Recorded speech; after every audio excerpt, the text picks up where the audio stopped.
So how long have you been trading again? 10 years full time this month, actually. Oh, Jesus, man. Congrats, by the way. Thank you. Appreciate That's it. insane. That's really a big achievement. Yeah. That's insane, man. Yeah, congrats. Yeah. Absolutely. Probably 10,000 people I've met, you're maybe one of 200. Yeah, it's rare. That's kind of why I wanted to come today, because I don't get to actually talk to a lot of guys who do it full time very often. That's insane. Yeah. It takes a lot of dedication to it. What is like a normal day for you? Like, is it like, what is work? Like, how long do you actually work? Well, it's changed a lot for me over the 10 years that I've been doing it. Because when I started, I was 23, had no kids, and I didn't know what I was doing. Yeah. Or I kind of knew, but not really. So I spent a lot of time researching. So the 8:33 the market was open, after the market was closed, I spent a lot of time researching, doing data stuff, and trying to figure out what I was doing wrong.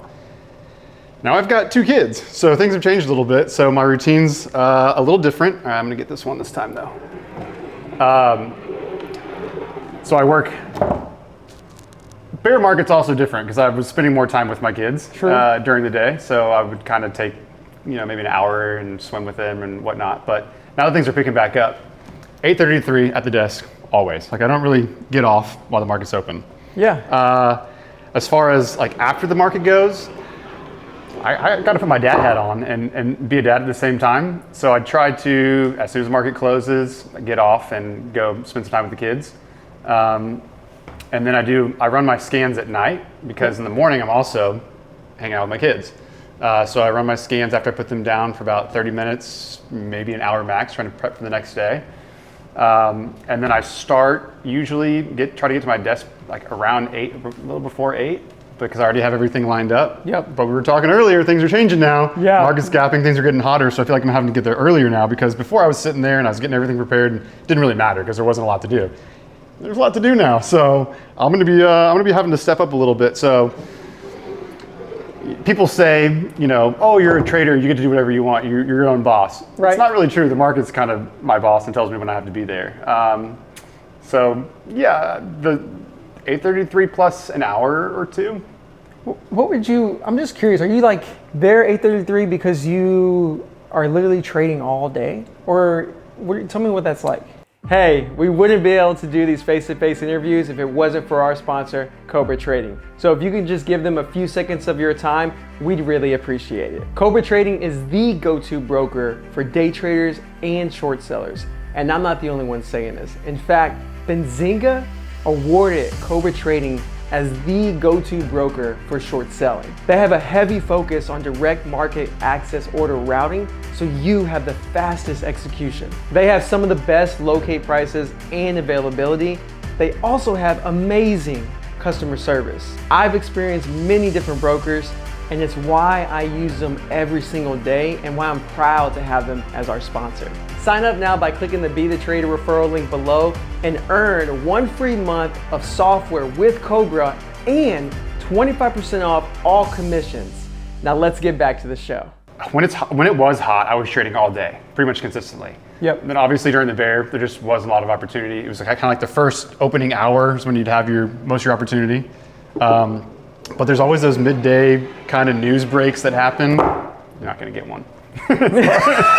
It's hard. It's not going to happen. I am going to get one because you missed every single one. All I need is just one. There's opportunities all throughout the day. And the worst is sometimes, like I talk to you about how sometimes I'll have my kids walk in the room when something's going on and I'm really busy midday and things are always happening. So I'm trying to be there, be ready for a setup, because the worst thing is when you stock a setup all day long and you walk off for like 30 minutes and it triggers, and that's like, why is that every time like your wife needs something or someone calls you and it's like right when the trigger's about to happen? Look, I'm going to vacation next week and everything is gonna the market's not gonna stop. There's gonna be no pullback. It's gonna keep going and I'm gonna be gone and it's gonna hurt. But that's just what happens.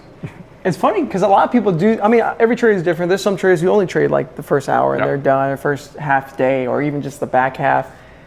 But it's unique how everyone's different. Like you like to be there all day and some people don't. And you're also putting in more time after the market still.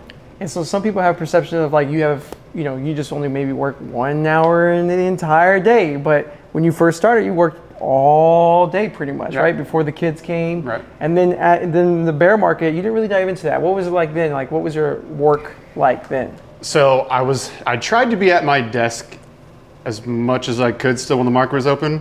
It's my last one. But we're being honest, I played a lot of video games at my desk. I had a PS4 in the room, and I'd be playing that, just trying to just still be there to see what's going on, to kind of keep my finger on the pulse of everything. But actually, there wasn't a lot going on. So yeah, bear market was a lot of sitting and waiting and trying to be patient. And now, like I said, we're picking up again. So hopefully the 833 thing will actually I stopped that. will pay out for me. Yeah. Well, look, man, I really appreciate you sharing just how it's like to be in your shoes and what a full day of work is like for you, because I know a lot of people out there do have all different types of perceptions, right? So again, thanks again for being here, brother. Yeah, man.